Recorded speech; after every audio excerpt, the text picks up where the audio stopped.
Կարելի է, ես չեմ բացառում, որ մեր ընդդիմությունը ունի իրավունք ապուշ լինելու եւ կառավարության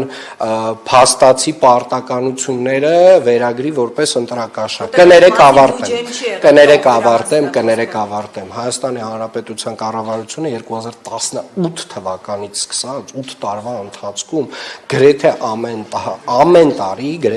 տարի անդրադարձել է թոշակների հարցին։ Ասեմ ավելին, հենց նոր ես բյուջեի զեկույց էի ներկայացնում, որտեղ որ խոսում է 2025 թվականին, 2025 թվականը կընտարի չէր, չէ՞, ժողովուրդ, 2025 թվականին իրականացրած աշխատավարձերի բարձրացման մասին մանկապարտեզներում, մեր մշակույթի տներում, մարզադպրոցներում, գրադարաններում, թանգարաններում, թատրոններում եւ այդպես շարունակ։ Եվ սա մեր պարտականությունն է։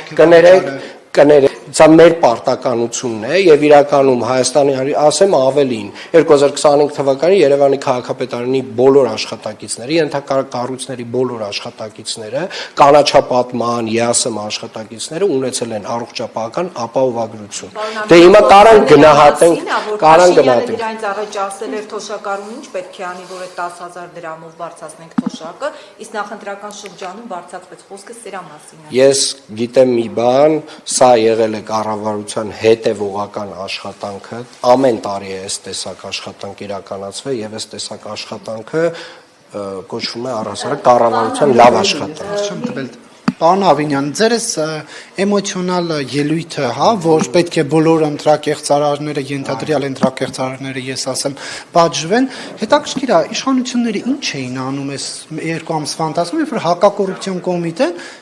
մեկ օրվա մեջ 4-5 վիդեո էր հրապարակում։ Ինչի համապատասխան քայլեր չձեռնարկվեցին այդ ուժերի հետ կապված համապատասխան որոշումներ ընդունել։ Ասեմ ինչի, գիտեք ինչի, որովհետև հետո էլ 5 տարի լացներ լինելու այդ ուժերի, որ մեզ ընտրապայքարից հանեցին։